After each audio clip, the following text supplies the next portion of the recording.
Buenas tardes, gracias por acompañarnos hoy aquí y especialmente si es tu primera vez aquí en Vidaín o es primera vez que te conectas a través de nuestra transmisión en vivo. Qué gusto tenerte con nosotros. Y mientras yo escuchaba a Luis, como tuve la oportunidad, el privilegio de participar en ese evento que Luis mencionaba hace un momento llamado En la Vía, escúchame, muchos de ustedes trabajaron durante semanas, meses para hacer eso posible. Fue la primera vez que lo hacemos aquí en Saltillo y fue una experiencia extraordinaria. El impacto, tal como lo mencionaba Luis, se pierde de vista, y lo que nos ha impulsado finalmente es esa pasión que tenemos en Vidaín por pues hacer una iglesia de manera diferente, hacer una iglesia cada vez más relevante para la gente a la que no le gusta la iglesia, a la gente a la que también le gusta la iglesia, y ayudar a otras iglesias en este caso, y ese fue el motivo, ayudar a otras iglesias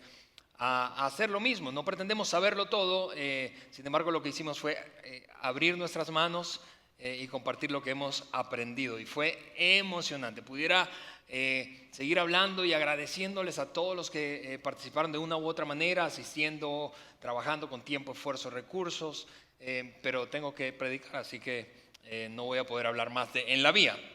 Bien, hablando de ese tema de hoy, el que quiero compartir contigo es un tema que me emociona mucho hablar de él, porque mira, yo tengo tres pasiones básicamente en mi vida. Una es mi fe, mi relación con Dios. Otra tiene que ver con el liderazgo, es mi anhelo y mi compromiso de ver líderes cada vez mejores en cualquier ambiente que se desenvuelve. Y lo tercero es la familia, Dios, el liderazgo, la familia. El tema de hoy tiene que ver con esto tercero, y es una pasión personal, te repito. Yo quiero comenzar este tema que he llamado hasta en las peores familias, de la siguiente manera. Voy a colocarte una frase allí en la pantalla. Es una frase de un filósofo ruso que vivió por allá en el siglo XIX y que dijo esto. Míralo, léelo conmigo ahí en la pantalla. Cada familia infeliz tiene un motivo especial para sentirse desgraciada. Cada familia, lo voy a dejar unos segundos ahí, cada familia infeliz tiene un motivo especial para sentirse desgraciada. Y yo sé que probablemente mientras lees esa frase, mientras piensas en ella, te vienen a la mente nombres o imágenes de algunas familias que tú conoces, ¿no es cierto? Tú piensas, sí, el tipo, aunque tenía una perspectiva súper pesimista de la vida, bueno, tiene en parte razón. Lo he visto cómo familias parecen estar buscando razones para ser infelices. Familias parecen estar como sabuesos tras de algún motivo para no sentir y experimentar felicidad o satisfacción de vida. Específicamente dentro de ese marco que sí que es complejo, ese marco de las relaciones familiares. Pero además de mostrarte esa frase, yo quiero anticiparte cuál es mi propósito con este mensaje, y que tiene que ver con esa frase, pero a la inversa. Quiero darte una razón y particularmente quiero darte una herramienta para, contrario a lo que decía Tolstoy, ese filósofo ruso que te mencionaba, para experimentar mayor nivel de satisfacción y por lo tanto mayor nivel de felicidad, particularmente dentro de la familia. La herramienta que voy a darte, aunque tú puedas pensar con justa razón que la felicidad o la satisfacción familiar depende de muchos elementos, muchas variables, muchos factores. Vamos, ahí estás quizá pensando, vamos Alejandro, no me digas que una sola cosa puede cambiar, alterar la dinámica familiar al punto de experimentar mayor satisfacción solo con una cosa. Hay muchos elementos que influyen en la felicidad o nivel de satisfacción de una familia. Puede que sea su trasfondo o la manera en que está compuesta, o puede incluso que tenga que ver con la realidad que vive ahora mismo. Es decir, no hay una sola cosa que haga una familia funcionar bien. Y eso es cierto. Sin embargo, la herramienta que voy a compartirte hoy, que es una herramienta bíblica, es una herramienta que he extraído de un pasaje bíblico, el que vamos a leer juntos al rato, aunque no lo resuelve todo, yo estoy convencido que tiene el potencial de elevar nuestro nivel de satisfacción. Y contrario a lo que decía Tolstoy, esta herramienta puede entonces ser una razón para experimentar felicidad. No desgracia, felicidad. Hablando, y antes de irnos a ese pasaje bíblico que te decía, quiero compartir contigo. Hablando de diversidad de familias, yo sé que probablemente tú piensas, cuando se trata de familia, cada familia es única, cada familia tiene, en otras palabras, elementos, características que la hacen única, particular. Una familia, por lo tanto, puede que se parezca a otra, pero en sí misma es diferente de otra. Una familia es diferente de otra respecto, te decía, a su trasfondo, respecto a su realidad, a su contexto, pero al mismo tiempo respecto a su composición. Por lo tanto, cada vez es más frecuente encontrar familias diversas que no encajan en el molde tradicional. ¿Cuál es el molde tradicional? Papá, mamá, hijos. ¿Sí? Hoy, por ejemplo, hay cada vez más familias lideradas por una mujer que se ha tenido, por las circunstancias, se ha tenido que, tú sabes, arremangar y liderar a una familia. Hoy hay cada vez más familias mixtas, es decir, matrimonios que están conformados hoy, pero vienen de experiencias fallidas matrimoniales, así que tienen de esas experiencias fallidas hijos, así que es lo que conocemos muy popularmente como los tuyos, los míos, los nuestros. Hoy hay cada vez más familias diversas en composición y eso puede representar una preocupación para muchos de nosotros. Pero créeme, no es nada nuevo el asunto de familias diversas en términos de cómo están compuestas. De hecho, la historia bíblica está llena de ejemplos de familias muy diversas. Encontrarás entonces en la historia bíblica casos de matrimonios tradicionales o familias tradicionales compuestas por papá, mamá, hijos. Es el caso, por ejemplo, y te voy a mencionar algunos ejemplos, incluso que te van a resultar familiares, al menos los nombres, aun cuando jamás hayas leído la Biblia. Aun cuando no te consideres una persona de iglesia o religiosa o que lee la Biblia con frecuencia, voy a mencionarte algunos ejemplos bíblicos que quizá conoces y otros tantos que te van a sorprender, incluso conociéndolos, en términos de cómo estaban compuestas esas familias y lo bien que funcionaron a pesar de quizá el pronóstico que tenían en contra. Puedes encontrar, te decía entonces, matrimonios o familias compuestas por matrimonios tradicionales, hombre, mujer, hijos, ¿verdad? Esposo, esposa, hijos, como el caso de Adán y Eva. ¿Quién no conoce a Adán y Eva? O el caso de María y Jesús, María y José, los padres de Jesús. Ya está inventando esa herejía ahí, Alejandro, ¿verdad? Ustedes estaban pensando, evaluándome. María y José, los padres de Jesús. Pero ¿sabías, por ejemplo, que en la Biblia hay también ejemplos de familias que adoptaron hijos? Es el caso de la familia de un hombre conocido, te decía, incluso si jamás has leído la Biblia, llamado Moisés. ¿Sabías que Moisés fue adoptado? Y no solamente eso, que fue adoptado, sino que él probablemente fue uno de los primeros casos de matrimonios interraciales o interculturales. Se casó con una mujer de otra nacionalidad llamada Séfora, no era una mujer que compartía su nacionalidad. Hoy eso es cada vez más frecuente, matrimonios interraciales o interculturales. Pero en la historia bíblica hay esos ejemplos. ¿O qué tal te decía, familias guiadas por una mujer que por las circunstancias se ha tenido que hacer responsable del hogar? Es el caso de las madres solteras, viudas, separadas o divorciadas. En el Nuevo Testamento al menos hay un ejemplo de ello. Es el caso de una mujer llamada Lidia. Lidia y su historia está apenas en unos versículos del libro de los Hechos, que no solo era madre soltera, sino que era una mujer, una emprendedora y una emprendedora exitosa, era una mujer empresaria exitosa y con una fuerte influencia en el liderazgo, como generalmente pasa con las madres solteras, en la dirección que toman sus hijos. ¿O qué tal de familias extendidas? Cuando digo familias extendidas hablo de familias, es decir, papá, mamá, hijos, pero otros miembros de la familia, quizá directos o familia política viviendo en casa. Es el caso, ¿sabías, por ejemplo, de un hombre en el Nuevo Testamento muy famoso, llamado Pedro, el apóstol Pedro? El apóstol Pedro dice en la historia bíblica que vivía con su suegra. Tal vez por eso es tan famoso Pedro, admirado a través de toda la historia, porque vivía con la suegra. Estaba preocupado por la salud de su suegra. Si no tuviera buenas intenciones, Pedro no le hubiese dicho a Jesús, estoy inquieto porque mi suegra está enferma, por favor sánala. Quizá hubiese dicho, no la sanes. Pero otros modelos, te das cuenta, diversidad de familia en términos de composición. Por ejemplo, familias, ya no hablando de matrimonio, sino de 3 adultos, familias viviendo juntos. Es el caso de aquel hombre muy conocido en el Nuevo Testamento por haber sido resucitado por Jesucristo. Lázaro vivía con sus dos hermanas adultas, Marta y María. O de gente joven que se hizo cargo de un familiar que estaba en su vejez. Se hizo cargo en términos de proveerle cuidado. Es el caso en el Antiguo Testamento de una mujer, una chica llamada Ruth, que proveyó cuidado a su suegra Noemí. En fin, hay diversidad. ¿Y por qué te digo eso? Porque yo siento que en ocasiones, consciente o inconscientemente, idealizamos algunos modelos familiares. Llegamos a pensar entonces que, tú sabes, como aquel dicho, el pasto del vecino siempre está más verde que el mío. Llegamos a pensar, bueno, mi familia no funciona tan bien porque no es como aquella. Mi familia no funciona tan bien porque no es una familia tradicional en términos de composición. Mi familia no funciona tan bien porque tenemos esa historia. Es un lastre que pesa y que nos persigue. Mi familia no funciona tan bien como aquella que yo conozco.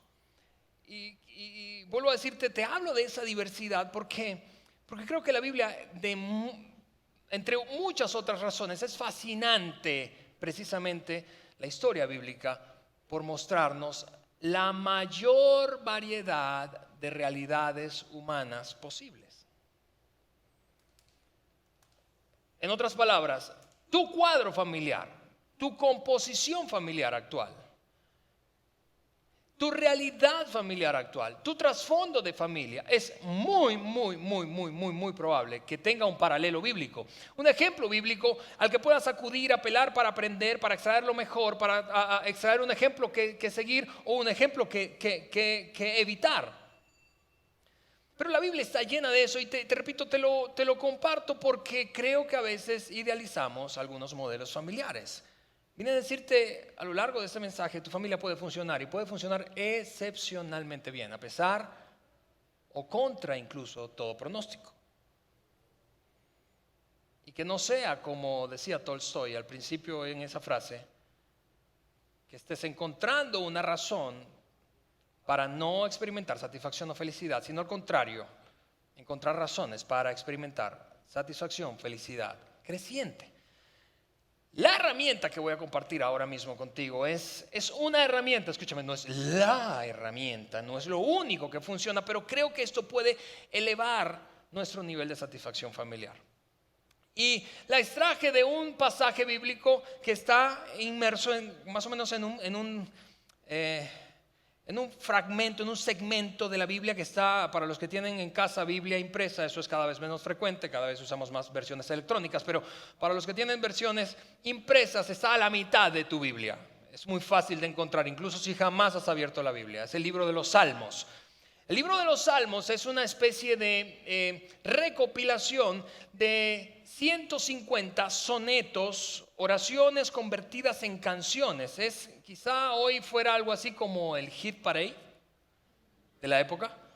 Muy bien, hay varios autores del libro de los Salmos. La inmensa mayoría de los salmos fueron escritos por un hombre muy famoso conocido como David, el rey David. Sin embargo, hay otros autores. La porción del salmo que voy a leer ahora mismo fue escrita por un hombre distinto a David, es un hombre llamado Asaf. Asaf escribió 12 de los 150 salmos. Así que no le fue tan mal, te repito, si hoy estuviéramos hablando del libro de los Salmos en nuestro contexto actual, moderno, contemporáneo, estamos diciendo que pegó 12 canciones de las 150 más famosas de la historia. Así que no le fue mal, ¿cierto? En términos de popularidad, Asaf se metió ahí entre las 150 canciones más importantes del mundo, pero entró en un conflicto. A pesar de eso, entró en un conflicto y el conflicto lo refleja, lo muestra en este salmo que vamos a leer a continuación. ¿Y cuál fue el conflicto? Es que él empezó a notar que a otras personas les estaba yendo excepcionalmente bien, económicamente muy bien, a pesar de que se comportaban terriblemente mal. ¿Terriblemente mal en qué sentido? Terriblemente mal es que eran estafadores, malos, perversos, eran gente con falta de ética, manipuladores, era gente mala. En contraste, él se consideraba un hombre bueno, un hombre de carácter firme, íntegro, un hombre ético, y a pesar de ello, entonces él cayó en la trampa de la comparación y empezó a comparar que él, siendo un músico íntegro, recto, ético, le iba terriblemente mal. Cualquier parecido con la realidad es pura coincidencia. ¿Hay músicos aquí? Los músicos ya se me fueron. Pero en cambio otras personas que se comportaban mal, muy mal, que eran tranzas, que hacían trampa, que manipulaban situaciones, les iba sumamente bien. Y eso generó un conflicto interno muy fuerte en la vida de Asaf, tanto que lo plasmó en una canción. Y fue una mezcla de esa frustración que sentía puesta en papel, algo muy íntimo entre él y Dios, pero eventualmente se convirtió en canción. Y eso lo escribió en el Salmo número 73. Lee conmigo en pantalla, vamos a poner el versículo número 2. Esto es lo que escribió Asaf. Mira eso. Pero en cuanto a mí, él está hablando con Dios. Es una conversación que él tiene con Dios, íntima. Pero en cuanto a mí, casi perdí el equilibrio. Mis pies resbalaron y estuve a punto de caer. Vuelvo a decirte el contexto, está conflictuado, está frustrado, está enojado, lleno de ira con ese asunto de compararse con aquellos a los que les va bien. Y él dice, perdí el equilibrio, me fui a un extremo. En otras palabras, déjame definir equilibrio solo para efectos de este mensaje. Equilibrio, ese delicado balance que hay entre dos posturas extremas.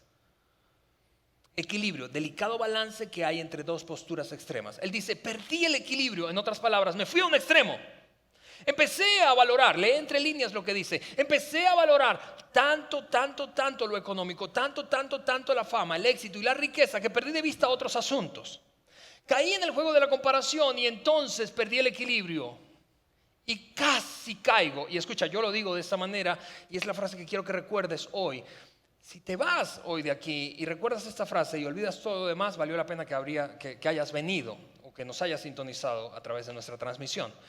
Mientras Asaf dice, pero en cuanto a mí, perdí el equilibrio y casi resbalo o caen mis pies. Yo lo digo de esta forma, cuando pierdo el equilibrio, algo o alguien se cae. Cuando pierdo el equilibrio, algo o alguien se cae. Y esa es la frase que quiero que recuerdes al salir de aquí. Cuando pierdes el equilibrio, algo o alguien se cae. Y a pesar de que esta frase puedes aplicarla prácticamente en cualquier contexto relacional, hablemos y concéntrate solamente ahora, por lo pronto, en tu familia.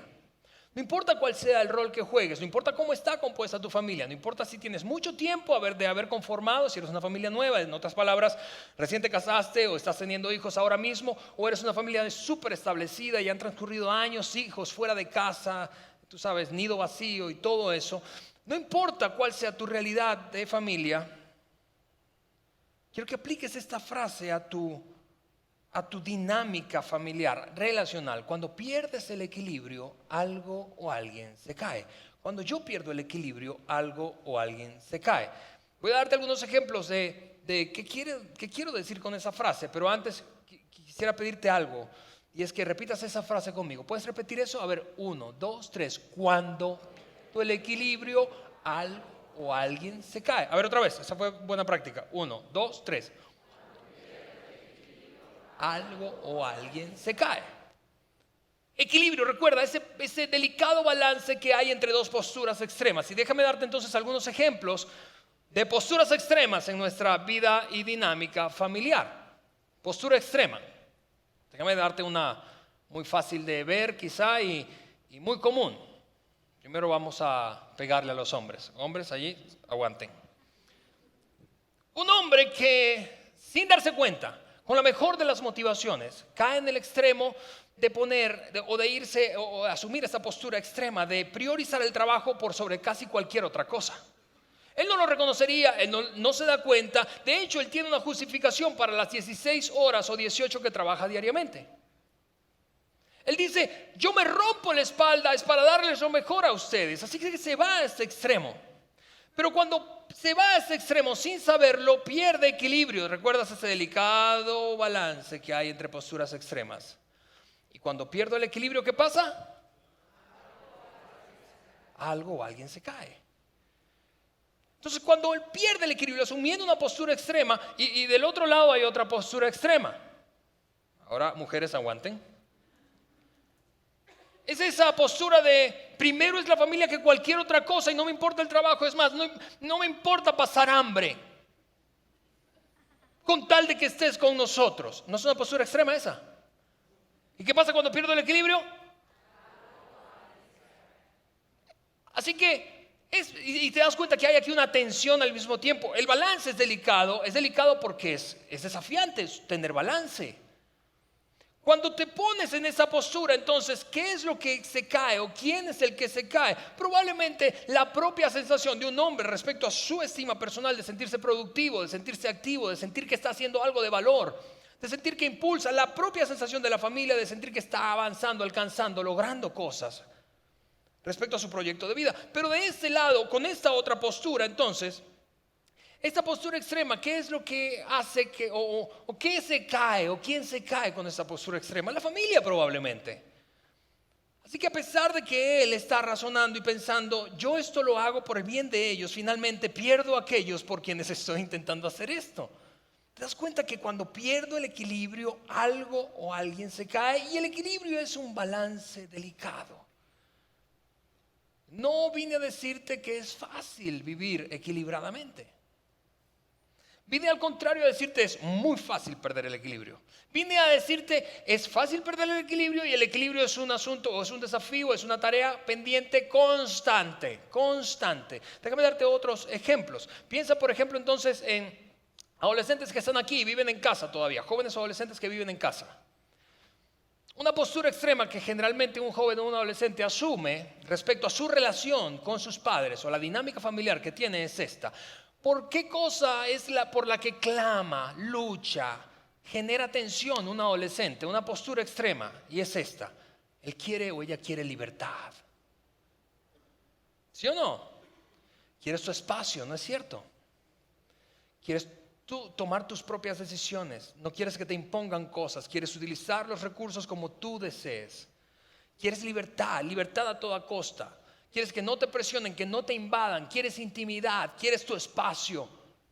Clamas por libertad. Pero cuando te plantas en una postura solamente de buscar libertad, eso es lo que pasa. Pierdes el equilibrio. Y cuando pierdes el equilibrio, por otra parte, y en el otro extremo, están unos padres que quieren ayudar y enseñar con la mejor de las intenciones. No estamos hablando de motivaciones, estamos hablando de la práctica, pero con la mejor de sus intenciones cometen el error de plantarse en una postura extrema. Y la postura extrema es no entender que sus adolescentes ya no son sus niños y han comenzado esa etapa difícil, muy difícil de dejar, déjame decirlo de esa manera, comenzar a dejar de ser padres. En términos del control, de la imposición, de la disciplina.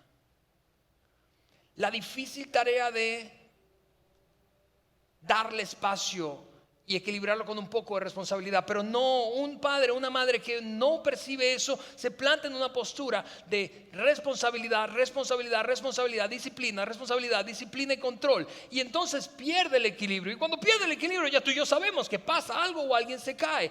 Estas dos posturas extremas requieren, para que una relación funcione excepcionalmente bien, para que la dinámica familiar mejore, y no como al principio decía Tolstoy, sino que no sea encontrando una familia una causa, un motivo para ser infeliz, sino más bien una herramienta para experimentar satisfacción. Requieren equilibrio.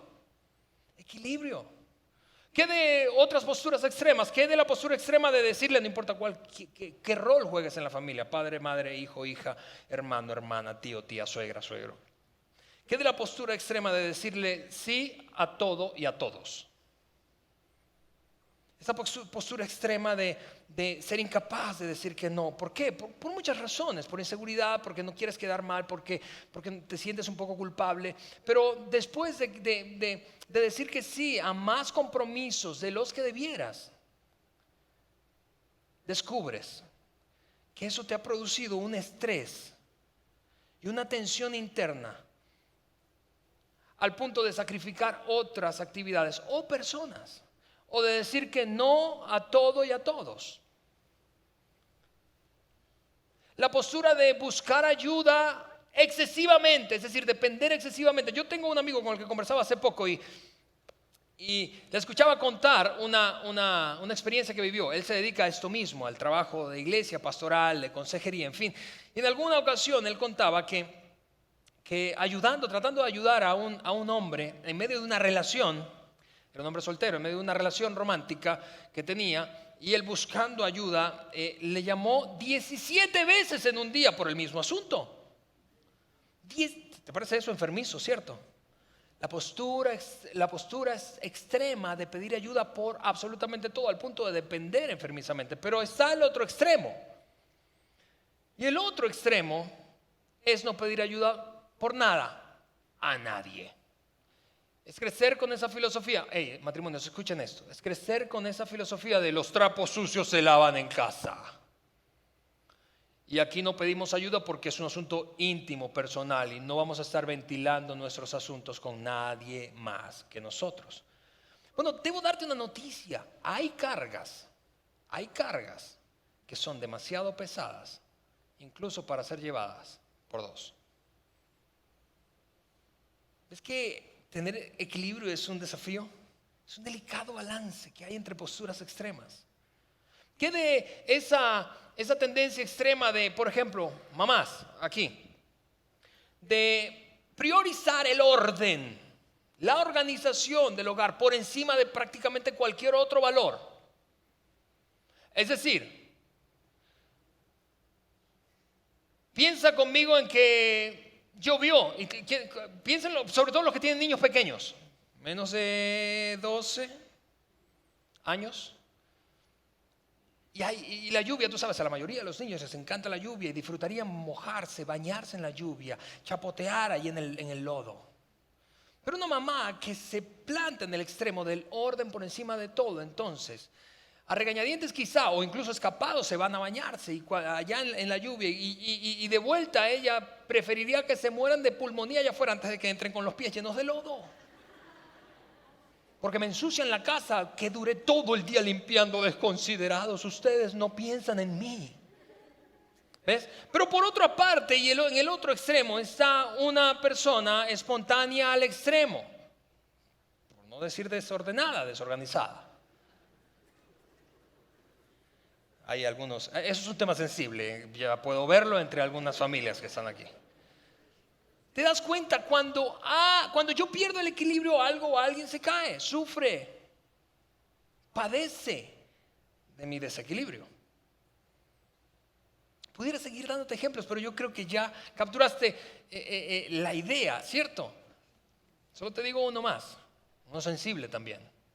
Generalmente en una familia hay un miembro, pensemos en un matrimonio, pero piensa quizá padres, hijos, pero un miembro de la familia que tiene una habilidad natural, una destreza natural para la administración económica. Es una destreza natural. Si se descuida esa destreza natural, puede convertirse en una postura extrema, rígida. No se gasta. ¿Por qué? Porque no. ¿Vamos a comprar esto que necesitamos? No. Porque la meta es ahorrar. Y tenemos que prever. Y escúchame, tiene buenas intenciones, pero llevado al extremo es una postura que hace que una familia pierda el equilibrio y eventualmente algo o alguien se caiga, sufra. Por otra parte, hay en el otro extremo, entonces, quienes tienen un don natural para gastar. ¿Sí o no? Yo puedo recordar hace poco, Eliana, mi esposa, me contaba, yo no andaba con ella, pero me contaba que saliendo de un banco de la ciudad, justo después de salir ahí en las escaleras, estaba un indigente pidiendo dinero, así que Eliana decidió darle algunas monedas, dinero. Eliana estaba acompañada por mi hija Isabela, de 5 años. Y después de que Isabela vio la escena, entonces se subieron al carro y le preguntó: mamá, ¿por qué le diste dinero a ese señor? Así que Eliana apeló a una oración que hacemos prácticamente todos los días cuando vamos a comer. Por los alimentos, esta es nuestra oración, más o menos esto: Señor, gracias por darnos mucho para compartir con otros. Así que Eliana apeló a esa frase que es conocida por Isa. Le dijo: mi amor, ¿recuerdas qué es lo que tenemos que hacer cuando tenemos mucho? Entonces Isa la miró y le dijo: gastar. A ver, creo que no entendiste. Mi amor, recuerda, ¿para qué Dios nos da mucho? Para gastar. Yo no podía aguantar la risa después en casa con Isabela. Pero no es verdad que hay ese par de posturas extremas y con frecuencia entonces El plantarnos en una postura extrema hace que se pierda el equilibrio y finalmente, la dinámica relacional de nuestras familias sufre. ¿No te parece genial que un hombre hace 3000 años escribiera eso? ¿No te parece fascinante que la Biblia sea tan, pero tan relevante 3000 años después? Con un músico, perdón, los músicos que están aquí, a que le está yendo fatal, y sea tan relevante esa pequeña frase: cuando pierdo el equilibrio, algo o alguien se cae. ¿Cómo se ve eso en la práctica? Es decir, en un ejercicio práctico, ¿cómo se ve eso del equilibrio? Yo creo que el equilibrio, ese balance, te repito, ese delicado balance que hay entre dos posturas extremas, pues además de que es dinámico, no es estático, requiere un compromiso. ¿Un compromiso con qué? Con tres cosas que quiero mostrarte ahora mismo en la pantalla e ilustrarlo de esta manera. Mira eso conmigo en la pantalla. El equilibrio es ese círculo grande, amarillo ocre, que está en el medio. Ahora imagina esos otros tres círculos pequeños como un tripié. Imagina un trípode, es decir, un tripié como el de las cámaras que tenemos aquí en el auditorio o el que usas para tu cámara digital. Tres patas. En una pata está el amor, y no estoy hablando del amor romántico, ¿está bien? Estoy hablando de amor en estos términos. El compromiso, mi compromiso. ¿Cómo puedo vivir en equilibrio? Cuando asumo el compromiso personal de dar lo mejor para el otro. Eso es amor. Cuando asumo el compromiso personal de dar lo mejor para el otro. No lo que me conviene más a mí necesariamente, sino lo que es mejor para el otro. Es un reto eso, ¿verdad? Por eso te dije que vivir en ese delicado balance no es fácil. Pero vivir en ese delicado balance puede elevar nuestro nivel de felicidad y satisfacción familiar. Pero al mismo tiempo no solo es mi compromiso, esta primera pata, mi compromiso de dar lo mejor para el otro, sino es mi compromiso al mismo tiempo de crecimiento, en otras palabras, de ser mejor de lo que era ayer. Déjame hacerte una pregunta al respecto. Hoy es 3 de octubre de 2015. Piensa en una situación que hayas tenido esta semana y que en la que probablemente notaste cuál fue tu reacción. Eres consciente, en otras palabras, de la reacción que tuviste. Ok, trasládate un año atrás. 3 de octubre, 2014. 4 de octubre. 4 de octubre. 2014. ¿Reaccionabas igual? Los demás miembros de tu familia podrían decir: ¿sabes qué? No estás reaccionando como reaccionabas antes. Estás reaccionando diferente, mejor. Crecimiento es mi compromiso con ser mejor de lo que era ayer. ¿Cómo se vive en equilibrio? ¿Cómo se sostiene ese delicado balance? Con el compromiso de dar lo mejor para el otro y con mi compromiso de ser mejor de lo que era ayer. Finalmente, yo te decía que esto no es estático, es dinámico, por lo que requiere adaptación. Un compromiso para adaptarme. ¿A qué me debo adaptar? A la realidad, etapa o fase de la vida que ahora mismo estoy viviendo. Matrimonios recién casados, escucha esto. Yo sé que tus miércolitos, juevesitos, Monday night football han sido sagrados para ti. Han sido sagrados. Pero déjame darte una noticia. Si no te adaptas, te vas a meter en una postura extrema. Nadie me toca este día. ¿Ves lo extremo de eso? ¿Cómo sé que estoy en posturas extremas? Cuando empiezan a surgir este tipo de frases o palabras. Nadie, todo, nunca, siempre, nada. Postura extrema. ¿Cómo se sostiene entonces ese delicado balance que hay entre dos posturas extremas? Con mi compromiso de dar lo mejor para el otro, con mi compromiso de ser mejor cada día y con mi compromiso de adaptarme a la nueva etapa de vida que estoy viviendo. ¿Es fácil? De ninguna manera es fácil. Por eso este hombre 3000 años atrás dijo respecto a ese equilibrio: casi me caigo. Casi me caigo. ¿Por qué? Porque tener una vida equilibrada no es fácil. es mucho más fácil y mucho más cómodo asumir posturas extremas. Aquí se hace así, siempre. Esto no lo vamos a hacer y se acabó. ¿Ves? No es cierto que es mucho más cómodo eso. Es mucho más fácil plantar una postura extrema. Pero el balance, ese delicado balance que hay entre dos posturas extremas es lo que eleva el nivel de satisfacción de una familia, de un matrimonio, de la relación entre padres e hijos, de la relación con tu suegra. Quizá por eso Pedro fue a donde Jesús a pedirle que la sanara.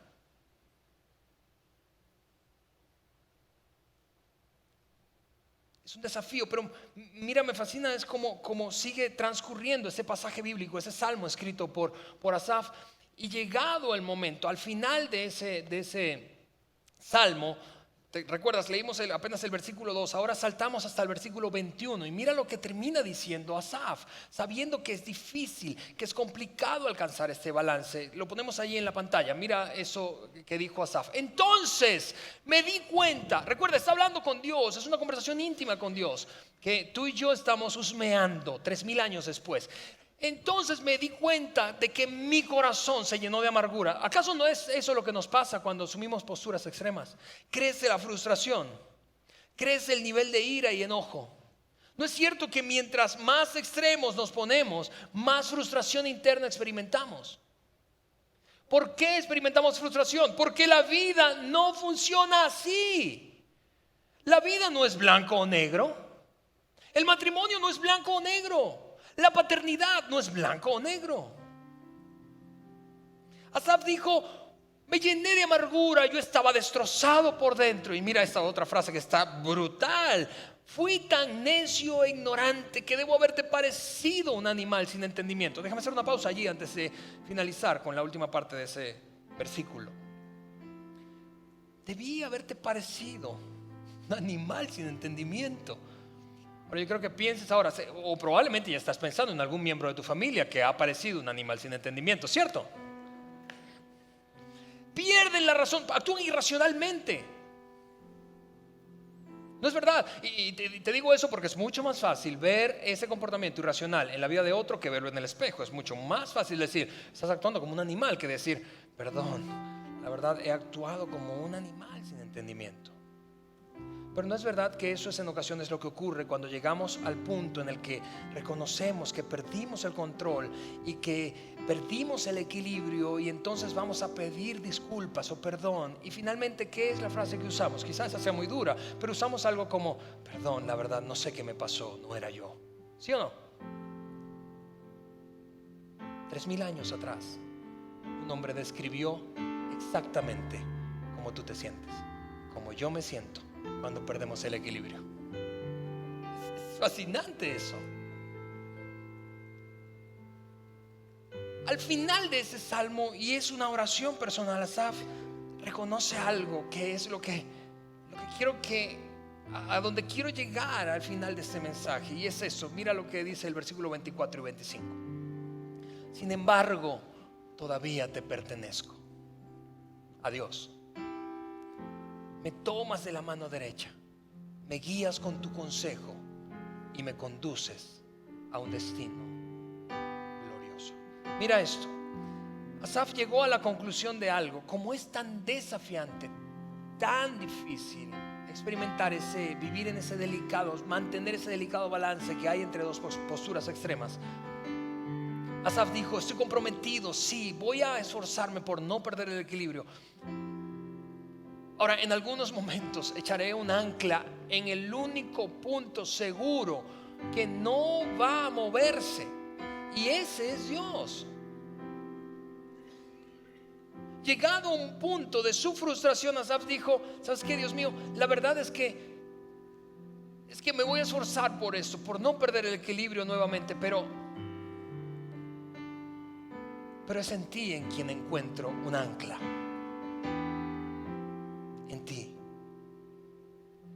En ti encuentro auxilio, oportuno socorro. En ti encuentro una mano extendida para levantarme una vez que caigo. En ti es que encuentro eso, y solo en ti. Y vamos, déjame decir esto por un momento, sobre todo a quien está aquí hoy o viéndonos por internet por primera vez. Tú no estás familiarizado con ambientes de iglesia, es primera vez, o llevas algunas veces viniendo y no estás convencido de todo el asunto de Dios o la fe o el cristianismo, y tienes tus reservas. Y yo puedo entender eso, pero vamos, tendríamos que reconocer tú y yo que el ser humano tiene una necesidad intrínseca, una necesidad de apelar a una autoridad más alta que él. El ser humano tiene una necesidad de un ancla, de algo que lo sostenga. Tendríamos que reconocer eso. Por eso la incesante búsqueda de lo espiritual del ser humano. Y por eso Asaf, 3000 años atrás, dijo: mi ancla eres tú. Y terminó con una pregunta extraordinaria y dice: ¿a quién tengo en el cielo sino a ti? ¿A quién tengo? ¿A quién tengo para perdonarme 1000 veces? ¿A quién tengo para entender cuando la riego? ¿A quién tengo para prestarme auxilio cuando lo necesito? ¿A quién tengo? ¿A quién tengo que me pueda acompañar incondicionalmente? ¿A quién tengo sino a ti? ¿A quién?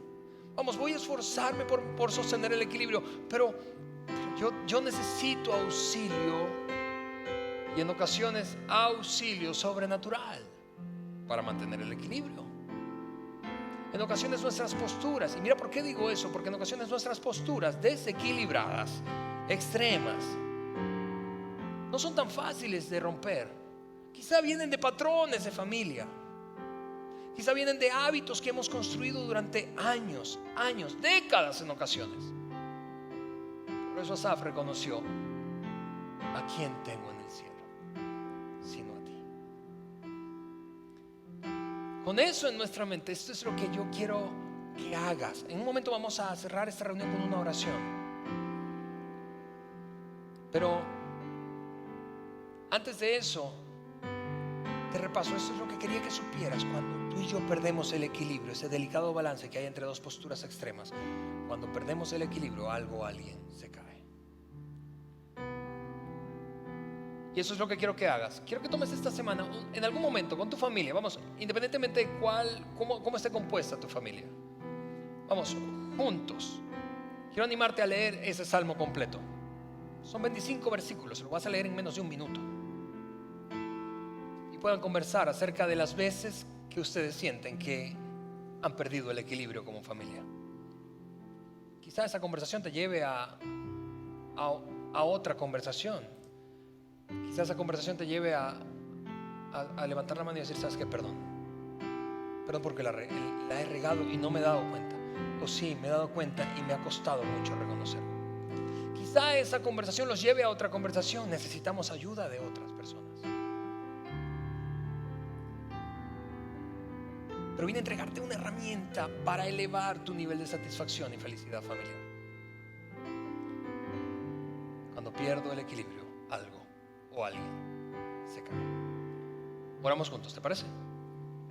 Para eso te pido que inclines su rostro allí, solo para que no te distraigas, y le digas algo como esto a Dios. Dile: Dios mío, gracias por esa herramienta, Señor, 3000 años atrás, escrita por un hombre que vivió lo que yo he vivido, Señor. Perder el equilibrio, plantarse en una postura extrema, perder de vista todo lo demás. No solamente gracias, Señor, sino que queremos pedirte: ayúdanos a esforzarnos más y más y más, a comprometernos más y más y más para vivir equilibradamente, procurando el bien del otro en mi familia, esforzándome para crecer y ser mejor de lo que era antes, y adaptándome a la etapa de vida que vivo ahora mismo. Y finalmente, Señor, gracias porque ¿a quién tenemos en el cielo?